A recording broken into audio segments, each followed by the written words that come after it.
You are Locked On Ole Miss, your daily podcast on the Ole Miss Rebels. Part of the Locked On Podcast Network, your team every day. Thanks for making the Locked On Ole Miss podcast your first listen every day. We're free and available wherever you get your podcasts, including YouTube. We are part of the Locked On Podcast Network, your team every day. Hello, I'm Steven Willis from the Locked On Ole Miss podcast. He is Tim Thomas from Ole Miss lore and basketball history.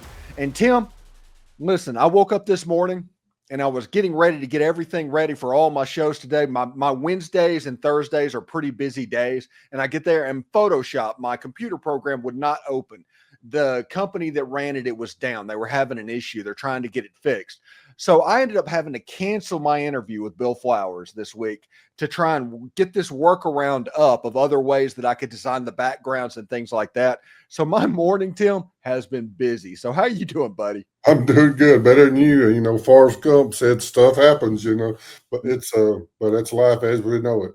Yeah, it is the way it is. Luckily, I have the ability to adapt. Honestly, there's a lot of people that what would have happened this morning would have shut them down, because Photoshop basically is responsible for all of my backgrounds, all of my thumbnails. Anything graphically you see is done in Photoshop. So yeah, having a quick workaround and trying to figure that out in 90 minutes, that was pretty rough. But a big win in Southaven. Ole Miss played in Southaven at the Landers Center. Ole Miss beat Colorado State by 15 points. The game was essentially over pretty quick from what I can tell. What are your thoughts on this basketball game? They played very well. Probably the best first half they played this year, even including the Illinois charity game. It was very good. 5 guys had double figures. Badula had 9, so he was right there. That's what Beard wants. He wants guys. He wants it to be level, balanced scoring. Just looking at the stat sheet, Dia had 11. Juju had 16. Juju also had 6 assists and 0 turnovers, which is awesome. Matthew Morrell had 10. He came back. He had been hurt for the South Alabama game, so he came back. That was good to see. We need him. We need him bad going forward. Some of these games coming up. Drew Davis, who had 11, and finally Brown Jones did some bully ball inside and had 14. Been waiting for him. Needed him. We need him to come through and help us out on the inside. They rebounded a little bit better in this game too. Yeah, it was just -1, but a lot better. Several guys jumped in. Dia did his thing. Jones got several, and playing this kind of ball, a lot of people, there's a lot of three-point shots and a lot of long rebounds. So the guards, they got to get involved too. Padula and Juju and Dre Davis, they all got to get involved with this. Yeah, and people watching this video need to realize Colorado State was a tournament team a year ago. It was a good basketball team. This is one that we thought going in was going to be a test. They obviously thought it was going to be a test because they came out in this game completely locked in. They thought this was going to be a big test at least, and they just put them away almost instantly. Yeah, it was a little stuff going on in the second half. Like I said, it was a great first half, but it was something good to see, and I want to talk about it a minute if we can. There was a point in time where Colorado State dropped it down around 9-10, and Beard said they had a little come to Jesus speech on the sideline, and that's I used to have them a whole lot with Welly, but it was good that they had a little harsh, direct words, I might call it, a little accountability. But then here's the key. The veteran players came in and they voiced their opinions and got this team fired up. The comeback was distinguished. It was gone, diminished, whatever. Mm-hmm. It was gone, and they came back and ended up winning by 15. A good, easy. So it was good to see. Yeah, really interesting stuff, and I'm pretty fired up about what happened. It's always good whenever you have. I think Ole Miss was up by 20, 25 points in the first half, and in the second half, the coach just really getting to yell at players. Nick Saban, the greatest of all time to do it, his whole thing is he yelled more and acted a fool more in 50-point blowouts than he did in games that Alabama actually lost. And there's a little bit to Chris Beard being able to really tear into these guys in a game that you're up that much. Yeah, I don't think he's really had to do it a whole lot. We had several games. It was kind of sad to see us drop out of the AP. I knew with the close win against Grambling and South Alabama by 10, and we just hadn't been looking real sharp and just hadn't been blowing people out. Like, that's what they're looking for. The eye test, they say they don't, but they do. So we kind of dropped out around 27, I'd say, but we just got to keep winning. What's the football team got to do? Just keep winning. So that's what we got to do in basketball also. Keep winning, and then we get into these games coming up. Like next week, we'll talk about it real quick. They play Oral Roberts. I had to look up where that was. I wasn't sure. In Tulsa, Oklahoma. They got beat by Belmont last night. So it looks like we should be able to handle them well. We play them Thursday night. And then the following week, we go down to that Ratty Children's Invitation in San Diego, and we play BYU. And they're a lot better team. They're like 4 or 5-0, really good. Their coach is Kevin Young. I've heard about him. He's the one that took over when Pope went to Kentucky, when Cal went to Arkansas. So it's kind of a little chain reaction. But he's good. He coached the NBA the last 10 years or so. I've heard of him. I know a little bit about him. So it's a long road to go. We got to win these non-conference games to make us look good at the end of the year. When they look back, the so-called suits look back and decide who gets in the tournament or not. Thanks again for making the Locked On Ole Miss podcast. When we come back, we will talk about that tournament out in San Diego with Tim Thomas. But first, I want to let you know, hey, folks, the holiday season is here, and let's be honest, it's not always easy finding that perfect gift, is it? Maybe you're shopping for someone who seems to have everything, or you're just tired of giving gifts that end up as clutter. Or like me, you might want to find a special way to stay connected with loved ones who might be far away. Well, I've got the perfect gift idea for you. It's the Skylight Frame. It's a touchscreen digital photo frame that your whole family will absolutely love. Here's why it's amazing. It's super easy to use. Setup takes less than 60 seconds. Just plug it in, connect it to the Wi-Fi, and boom, you are ready to go. Seamless sharing. You can send photos straight to the frame using Skylight's mobile app or even email them.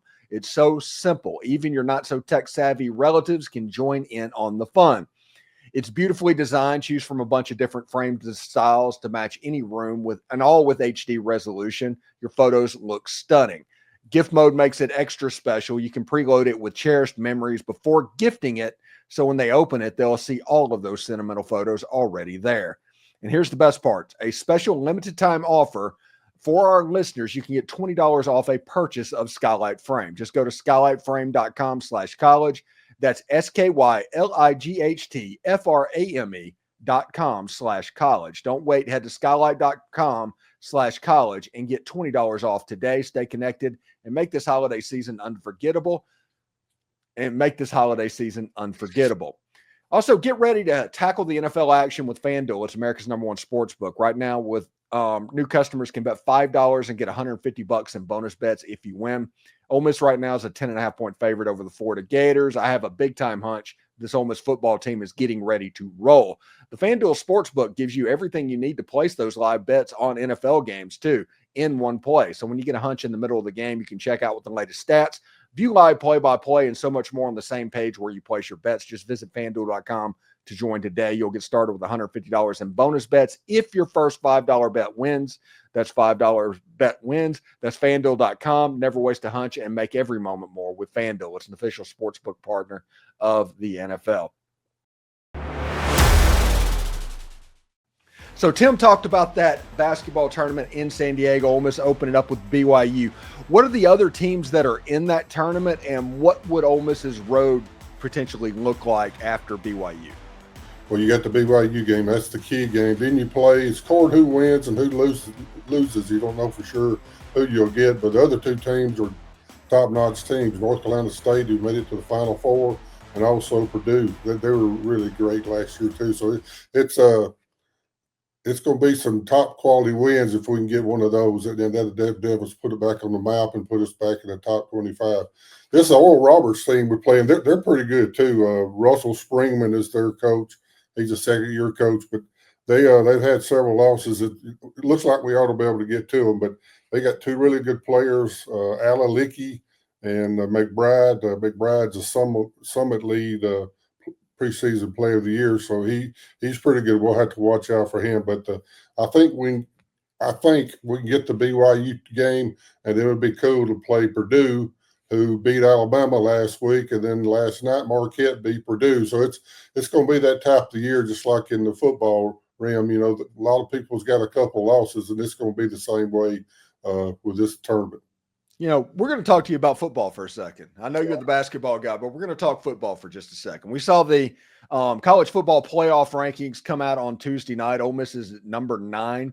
They're actually a 10 seed because of a team below them, Boise State, going into the top 4.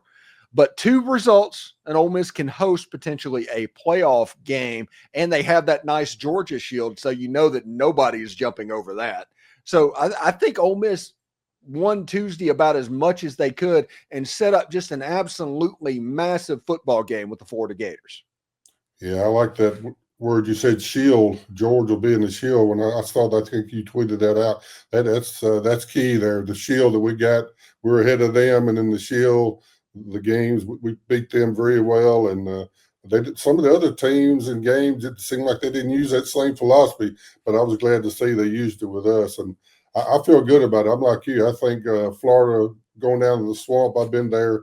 My youngest son, Caleb, he played with UAB, and they played Florida one year. Got beat pretty bad, but it was fun. The swamp, the atmosphere, Gainesville. I'd played in the course, the basketball arena several times, so I've been there. But it was kind of neat. It's a great place to play, but I feel like our Rebels are ready. They see the goal, they see the end, and they know this is what they all came together for. It's crazy. I was on the fence about going to this football game, and I was sitting there and I went through all the credential thing and all of that to get going.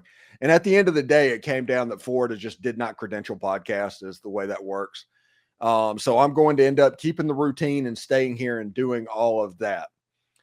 When you went to the O'Connell Center in Florida, what was the O'Connell Center like? What was the campus like? What do Ole Miss people traveling to Florida that might not have been there in 14 or 15 and 2008? What do they have? What is it? What is it kind of? It was new actually. So you look back and decide, find out what year it was built. I'd said around the 80. I'm not sure exactly because first couple of years we actually played in a small gym. I mean, my high school gym was big as their college gym at that point in time. Not sure how all that transpired, but they ended up building them. They were building the McConnell Center back then, and we got to play into the last year or so of my career.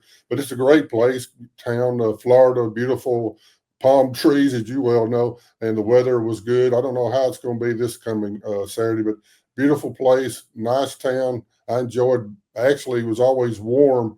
And my bones and my muscles all felt pretty good. I usually played my best games down in Florida, so I enjoyed being in Gainesville and playing there. Yeah, there's a rest area on Interstate 75 just south of Gainesville when you're coming in. And you pull in there and you're like getting there, and there's a huge swamp that you're about to drive over on I-75, which, newsflash, a lot of, it's not all palm trees and sun in Florida. There's a bunch of swamps. There's a reason they're called the Gators. And you look at it, and there's signs everywhere. It's like, beware of poisonous snakes. Do not feed alligators. And it's like, why put a rest area there? That's a good point there. I don't think I'd stop there. I think I'd just try to hold it to the next one. But it's a wonderful place. I enjoyed it. I love our trips there. We always went to Disney World each year. Every time we'd go down there, we'd go to Disney World. We went so many times, I kind of thought, hey, this is enough. And then they got older. The kids got older. I said, we've already been several times. But it's a fun place. I know you live near Disney World. It's a fun place to be. I love Florida. Good. The weather's nice, the beaches and so forth. So it ought to be a good game this week. I feel like Ole Miss is going to win. I feel like they'll beat the spread. I feel good about it. Yeah, I did a show on Wednesday, I think it was, where we talked about how Ole Miss fans kind of are channeling 2008. This football team kind of reminds me of that 2008 team, that year that they were just so good at the end of the year, and they beat Texas Tech in the Cotton Bowl. That year kind of resonates to me as far as what this Ole Miss team looks like right now. Yeah, I believe Dart's got them going. He's the leader of the team, as we all know. He recruited both sides of the ball, which is amazing to me. I'd never heard of that before, that Dart is recruiting all the guys, Nolan, all those guys, and you can tell they play well together. Some of the interviews this week, I heard Saunders talking about how great this team, they feel they love each other. Kay Lee was talking about they love each other, good teamwork. So we'll see what happens Saturday. They can do all this talk and say this and say that, but they got to go play the game. So I feel good about it, but they need to go down and take over quickly. And I think they need to run it up. That's my opinion. I think that would be good if they could run it up if possible. I think they at least need to try and front run. If they do not need to be playing catch up with the Florida Gators, they need. I'm not saying what happened in Arkansas, but I think they do need to front run a little bit. Anyway, thank you so much, Tim, for coming on the show today. We'll talk to you next week, buddy, whenever the Ole Miss basketball team's out in San Diego. We'll talk about that Oral Roberts game. All right, good deal. Sounds good. Hotty toddy. Hotty toddy.